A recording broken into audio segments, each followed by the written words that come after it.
better to inspire us on this theme than Rabbi Sholom Lipskar, a renowned lecturer, and as I mentioned, spiritual leader of the Shul of Harbour and founder of the Aleph Institute. And he most recently was pretty ill with the coronavirus.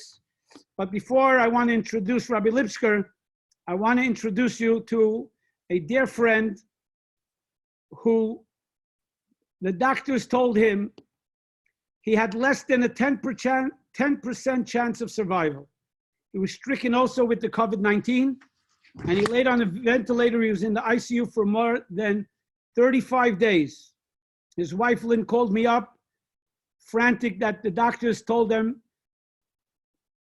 the family, Alan's family, that they most likely will never see him again. And here he is tonight to express his gratitude and share his thanks of prayer to the community. Before Alan says anything, I would like to ask Rabbi Yankee Denberg from Chabad of Southwest Coral Springs to please share with us a little clip.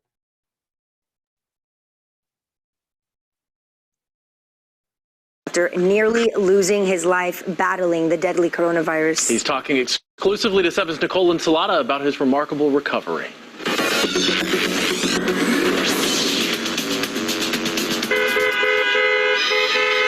Welcome back! I prayed so hard for this moment. Because just a month ago, Alan Levy's family feared he would not be coming home. But the problem is he can't talk because he can't breathe. Levy was one of the first people in South Florida to be hospitalized with COVID-19. He and his wife Lynn's son, Joshua, also tested positive, and Alan's condition went downhill fast. My husband is in critical care, receiving oxygen. Alan was put on a ventilator, and his family feared he may not make it. He was in isolation at Boca Regional Hospital, and his family could only communicate with nurses through FaceTime. We're praying that we're going to continue, but we're still in a kind of condition. I understand. Slowly, he improved and came off the ventilator. Oh man, Dad, good job. You're standing. With help, he was able to get out of bed. It feels so good to be able to see you and talk to you. I love you, Dad. After a month in the hospital, his condition got even better. And on day 35, the moment the Levy family was waiting for, Alan was finally strong enough to come home. With a rousing send-off from the doctors and nurses. Words can't even describe how emotional it was. Yeah, for all of us, that was... It felt so good. Oh, amazing. Felt so good. Well, I can walk now. I've learned a lot of different exercises. He still has the residual cough. My voice is weak. Hey!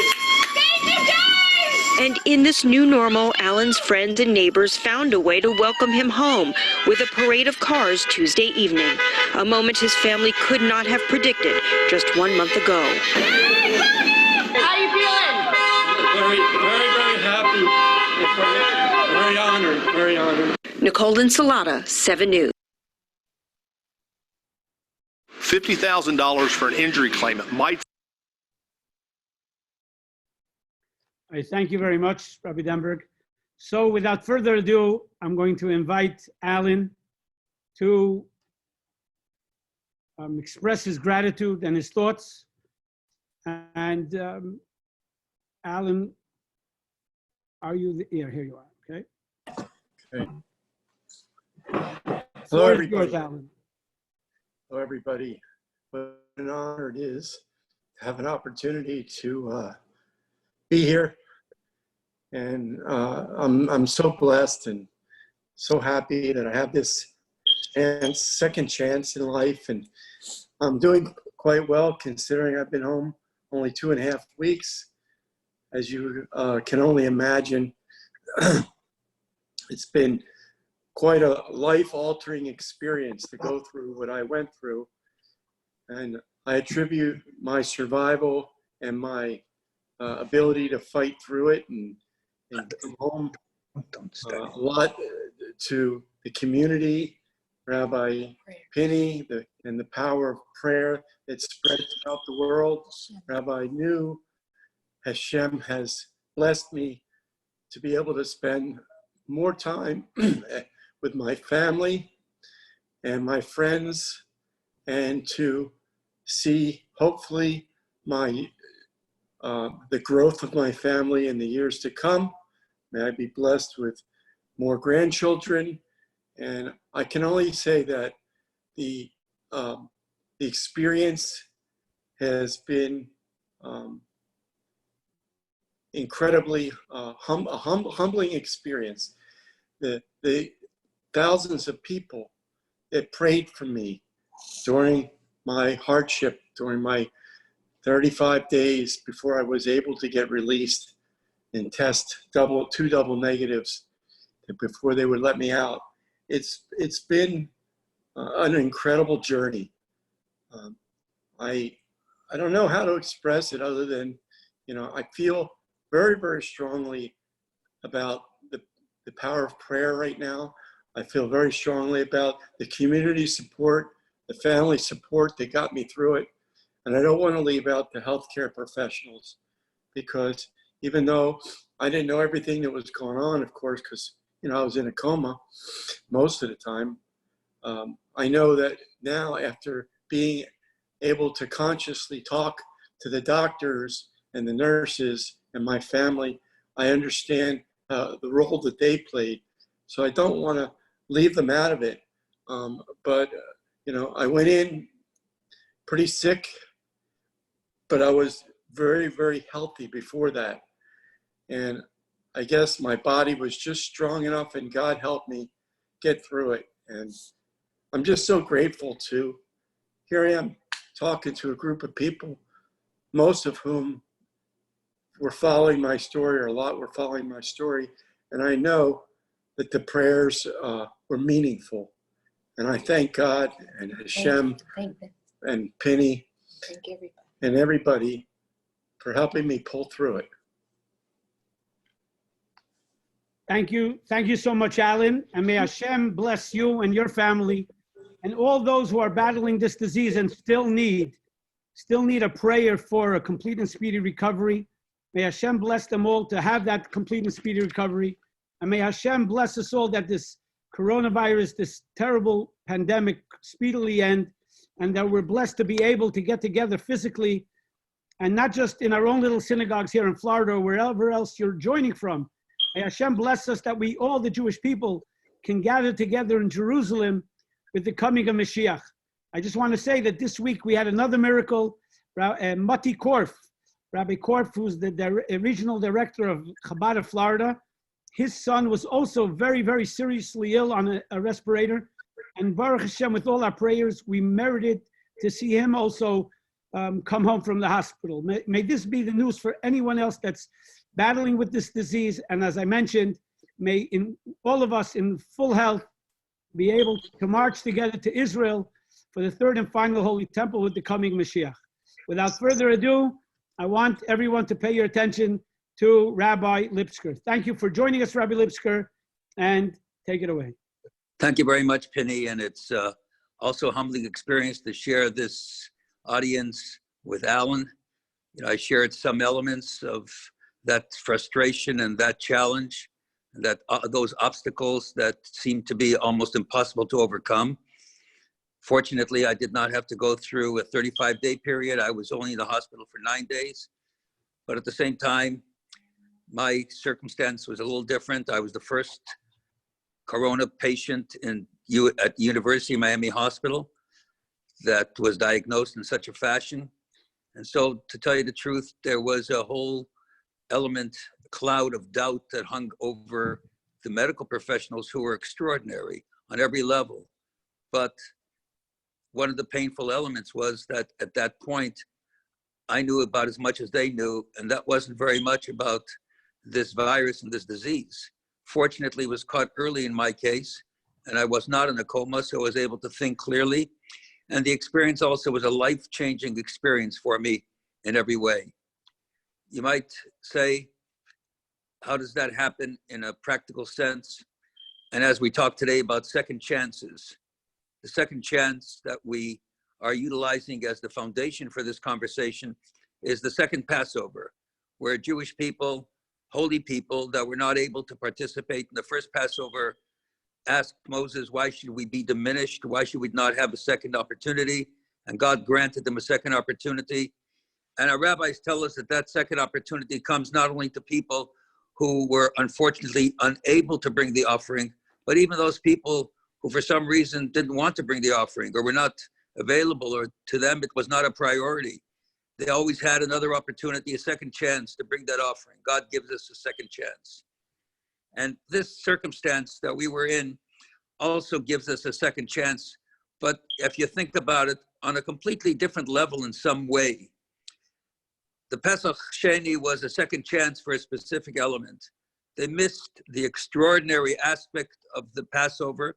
And the reason that that was so significant, because we don't find that opportunity and that gift of reconstructing an event that took place in the past, as Rabbi Penny mentioned earlier, except for the holiday of Pesach. We don't find that in any other holiday, in any other circumstance. God doesn't say, well, if you miss it, you can have another chance. If you put on tefillin, for example, if you haven't put on tefillin one day, you miss that day. You put on tefillin the next day, it's for its own day, but you haven't fulfilled yesterday's experience, except Passover. And the reason that Passover was given that opportunity, and it was given not only to individuals that inadvertently missed the opportunity or were not able to participate in the first Passover because of circumstances. And God gives everyone circumstances. One of the circumstances are to be spiritually impure. Now, the reason that they were spiritually impure at that time is because there are many opinions. Some opinions were that they carried the ark of Joseph's bones that they carried out of Egypt. Another opinion was that they were occupied with dealing with Nosson and Avihu, the two older sons of Aaron who had perished at the dedication of the temple. There were multiple factors that didn't allow them to do it. These were holy men. And yet, we're saying that this opportunity is not only for these holy men, but for people who are at a distance. They weren't able to come on time. A distance does not necessarily mean a geographic distance. Some people who are just distant intellectually, spiritually, psychologically, behaviorally, for whatever reason, far from the tradition. That's not for me. I'm not into bringing a sacrifice in the temple. It's not my kind of thing. And they were distant in their own minds, or people that purposely did not participate in it. Nonetheless, in this instance, it's the only instance where they had an opportunity to actually re-experience the event and not have any element of deficiency in terms of missing the first time. In Jewish law, there is a law that states that if a person says, I'm going to commit a transgression because I know that I can repent and repentance will help, there's always a Yom Kippur that will come along and take care of my transgression, that transgression is not eliminated. And the reason is because you cannot use the Torah as an excuse for doing something wrong. Otherwise, every time a person would want to do something wrong, he'll say, I'm going to do it wrong and then I'll repent. And here in this instance, even if they did something wrong specifically and they meant to do something wrong, lochem, as the rabbis interpret from the text, and the previous Rebbe speaks about it at great length, and the Rebbe spoke about it at great length, that person also has this opportunity. Why in the holiday of Passover, and why to every single individual? And the reason is because Passover is a different holiday than any other one. On Shavuos, we receive the Torah. It's a very important gift to the Jewish people. We had some of the commandments even prior to Revelation. As we know, our ancestors maintained all the laws of the Torah before it was given in a different manner. Before the Torah was given, we were able to keep many of the laws. In fact, one of the reasons that the Jewish people redeemed from Egypt was because we did not change our names, we did not change our identity, we did not change our clothing, we did not change the way we look, we retained our uniqueness, we did not change our language, we did not change any aspect of it. So there was a uniqueness about the Jewish people. So the giving of the Torah was an extraordinary gift, it was a landmark event. But it did not create the Jewish people. The Jewish people were created before that. The nation of the Jewish people, as Ezekiel tells us, was created at Passover when one nation came out of the womb of another nation. We were born on that day. That element of birth is a natural, intrinsic, eternal right of every single Jew. And no matter where that Jew is, he has a chance to reconnect to that part, because if he misses being born, you're just not here. If you're not born, you don't have any other life experience. And because Passover represents the moment when the Jew is born, God says we're never going to allow a Jew to get lost. We're also always going to give him another chance to reconnect to his Jewishness, to reconnect to his source, to his origin, to his culture, to his lifestyle, to that which makes us who we are. And we know that we are very special. Just to parenthetically thinking about it, about the uniqueness of the Jewish people, even today, in this pandemic that has paralyzed the entire world for the third time in history. This pandemic, where are the people at the forefront of being able to find some kind of antidote to this pandemic? Israel's right up front, together with the mightiest environments, with the most sophisticated scientists, with the greatest nations, the United States, Britain, China, Israel. A little country, smaller than New Jersey, state of New Jersey, with 8 million people, and being at the forefront of making changes in the civilization of the universe. Because we are something special. It's not because we have better brains. Maimonides told us that Aristotle was the smartest of men. Newton was as smart as Einstein. It's not because of our brains. We have the same brains and they've analyzed them. The brain structure that we have are similar to other people's. It's because we're connected to a higher level, to something else. God gave us a gift. And that gift we can never disconnect from. And that's why the Jewish people are not only a people to themselves, but a light unto the nations. And in the same way as we had a second chance then, which is a different type of a second chance. Usually a second chance, you make a mistake, say, please give me another chance. Please give me another opportunity. And many times people will give a person another opportunity. We always ask for a second chance, sometimes a third chance. But the second chance does not in any way obliterate the first error. You've made the error. It's not the same. The person that passed the exam the first time around is much prouder than the person that passed the exam on a second chance. Second chances are just like they are, second chances. How many times have you heard a child say to the parent, oh, please give me a second chance? Does that mean they have deep remorse for what they've done in the past? No, they just want another opportunity because they don't want to miss the benefits that come through having done that first opportunity. This second chance was not like that. It transformed the past. It obliterated the mistake. It was no longer a mistake, it was a new concept. They lived a new element of life. That was the second chance in this instance. And that brings me to our own experience, to Alan's experience, and to my own experience.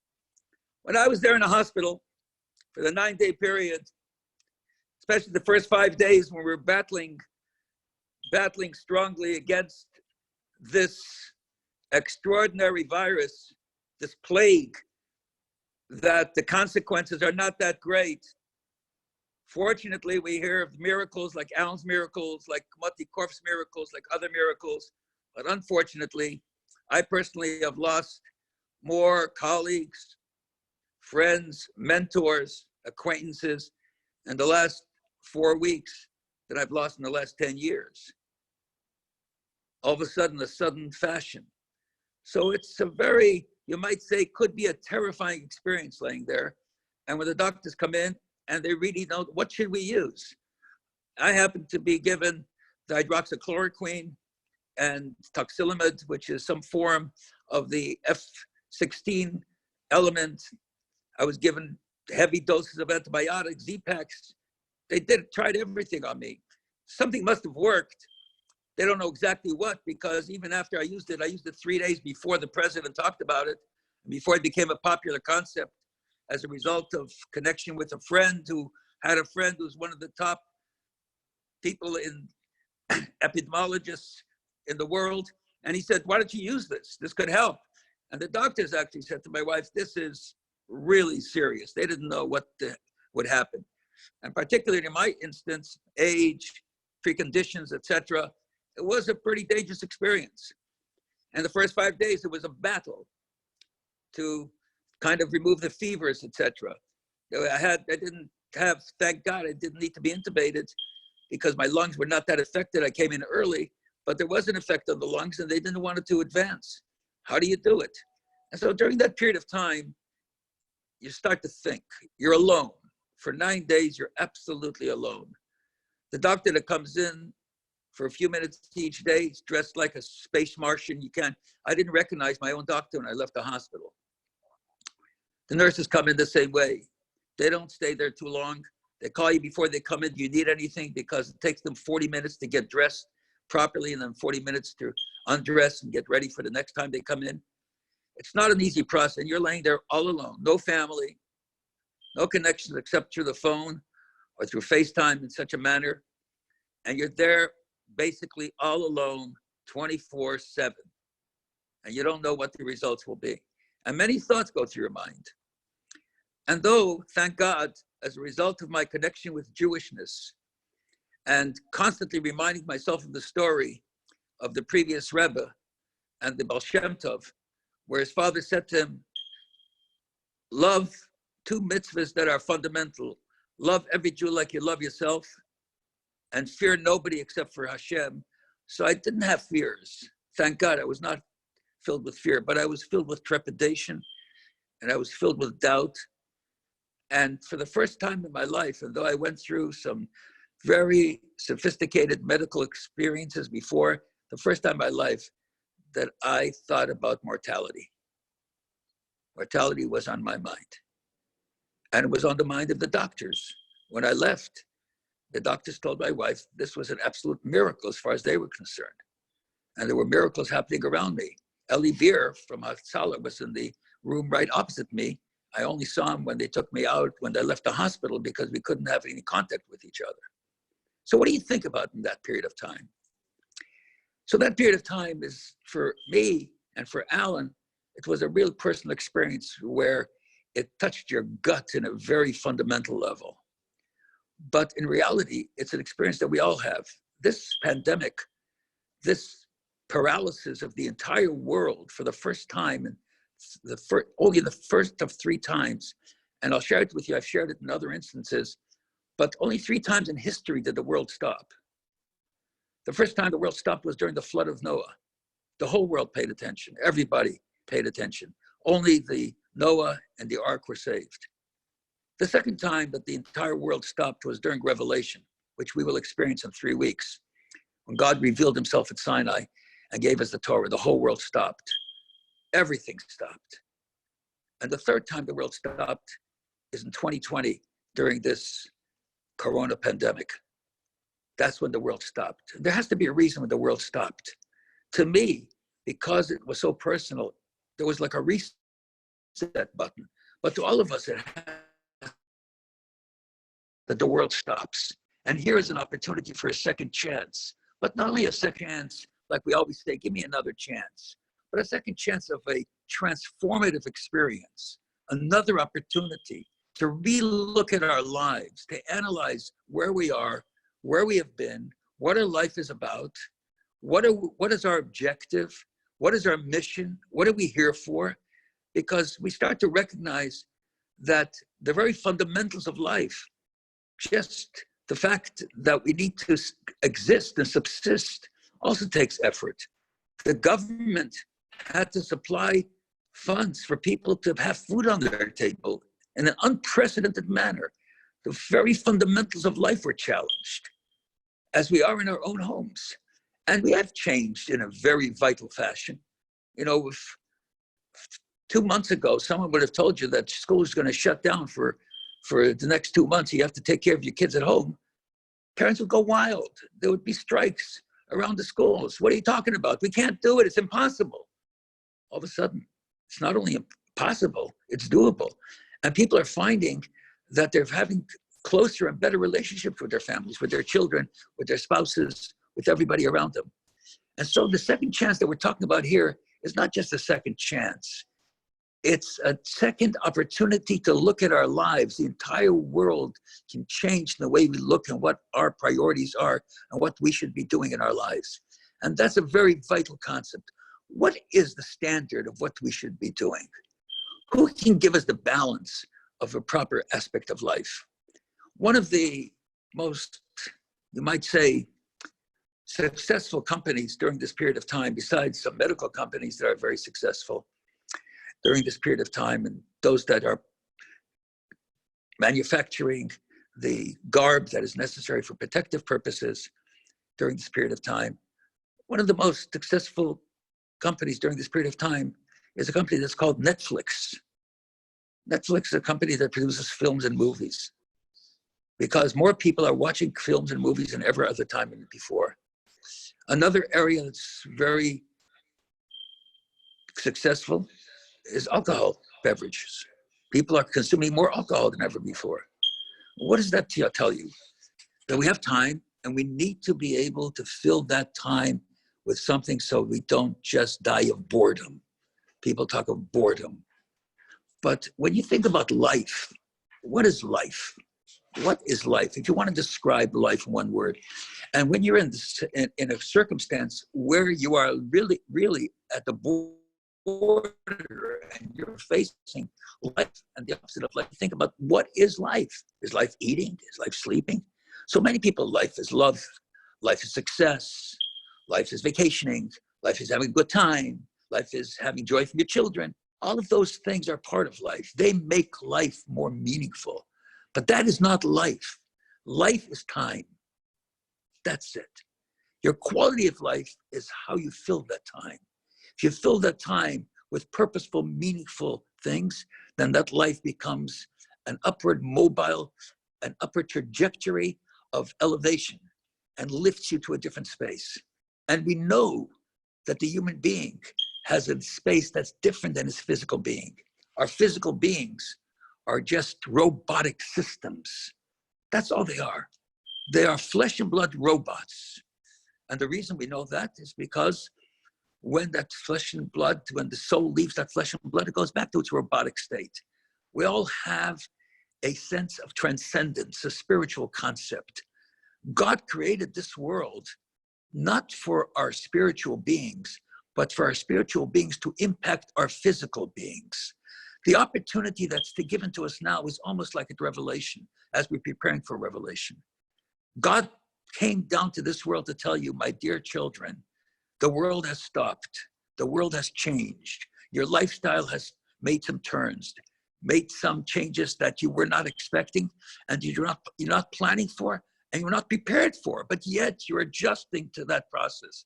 And I'm talking to so many people that have told me that the last little while that's been so meaningful to them that some people say, our new norm is not going to be like the old norm. We're going to spend more time at home. We love the fact that my wife, my mother is cooking our meals in the kitchen every night instead of going out for dinner.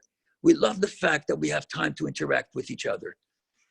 That is the second chance that we're talking about here. We're not just talking about, we made a mistake and give us another chance. We're talking about this is a chance to transform our entire existence in a different level, in a different way, to take it to another level, to bring it to a place that makes our entire life more meaningful and purposeful. So now coming back to what I mentioned earlier, how do you know what's meaningful and purposeful? Of course, having a nice dinner is meaningful because it tastes good. Everything tastes good, but it's all temporary. Today's here, tomorrow it's gone. What can we do that continues to bring benefits to the positive side of life, that there is a balance between the positive and negative? And some things go into you might say, the positive side of life. Some aspects go into the neutral part of life, like eating. It's not positive or negative, it's neutral. Today we eat one thing, tomorrow we eat another. People hardly remember what they've eaten a week ago. What did you have for dinner last night? Which restaurant did you go to last month?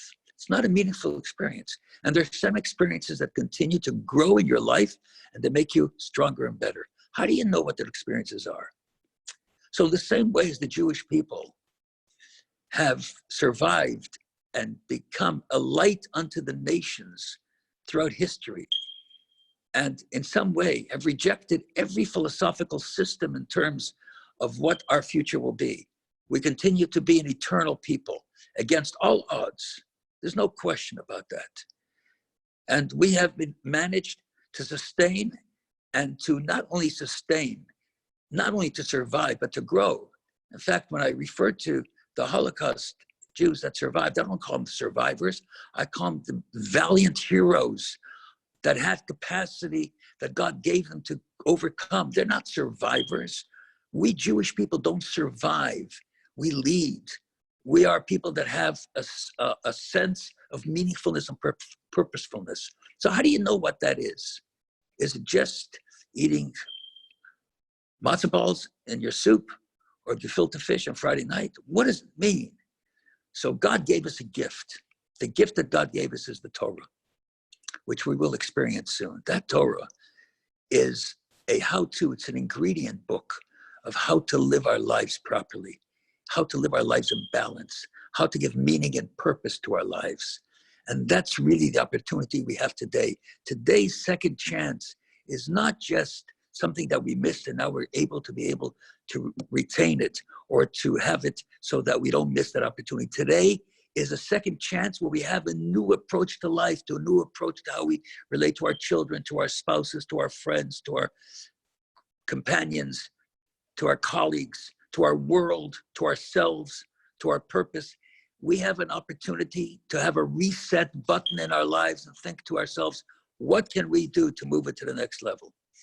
And so, dear friends, we always have a second chance, but let's not miss that second chance. That second chance is here right now. It will be gone in a little while, that second chance. We will not be in our insulated, isolated spaces where we are thinking about ourselves and have this opportunity to rethink, spend more time for analysis and synthesis, to think about who we are and how we are. And just to tell you that sometimes you have to take the opportunity for that moment. A story I heard from a dear friend of mine, his name was Professor Green, Belva Green. He was a microbiologist, actually. And the Rebbe, he actually learned things about bacteria from the Rebbe that he said was more than he's ever learned in textbooks. But that's a story on its own for another time. But he was telling us a story about how we should not miss other chances. And he hails from the mid Canadian states, from upstate, from Winnipeg and the Manitoba, northern Ontario. He says in northern Ontario, they have one of the big industries there are Christmas trees. You know, the fir trees. And they have major logging companies that set up logging companies and they farm those trees. They cut down those trees through over a 20 square mile area. They set up an entire camp with a schoolhouse, with a store, with housing, all travels. It takes them a few years until they finish that area. They replant it and then they move to another section in this northern Ontario around Hudson Bay. He says and the kids go to school. One day it was a cold winter night up there. It gets to many degrees below zero. And there are bears in the area and wolves in the area. And the kids, they come home, night comes in early. And one of the little boys, we'll call him for story's sake, we'll call him Yisrael. He doesn't come home from school. His mother's worried about him. Where's Yisrael? He didn't come home yet.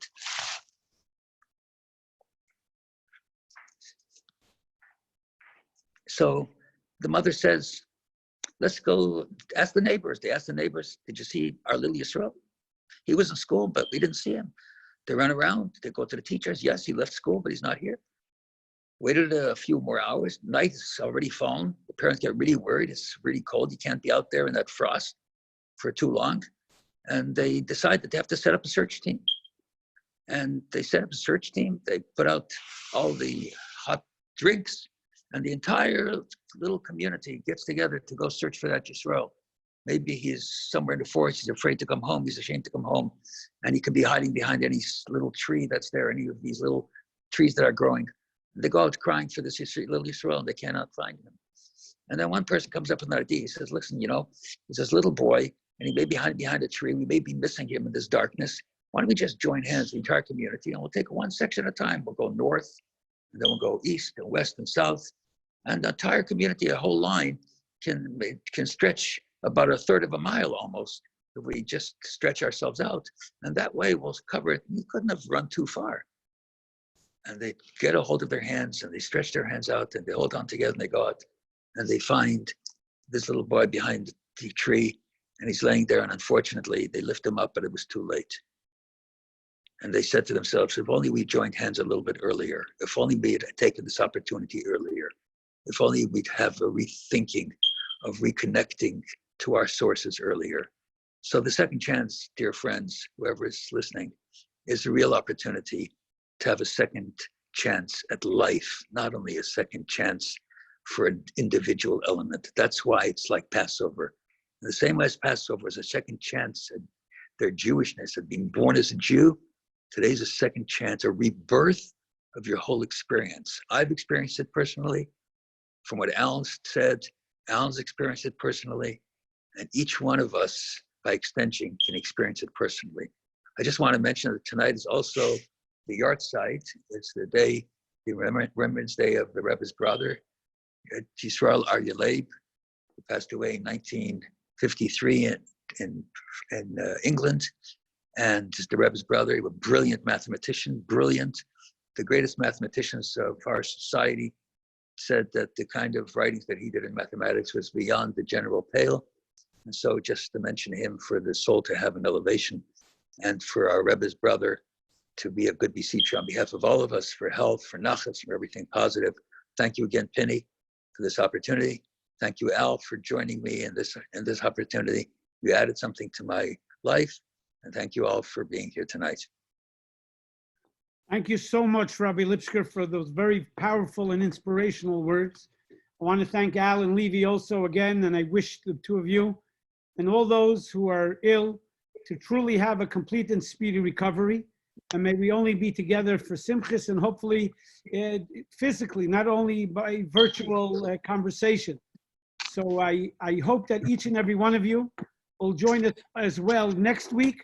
As I mentioned, we have Rabbi Simon Jacobson, world-renowned author and lecturer, who will be offering a wonderful lecture on Lag BaOmer in quarantine. And he will also be joined by Rabbi Ruby Nu, who's the Chabad rabbi of East Boca Raton.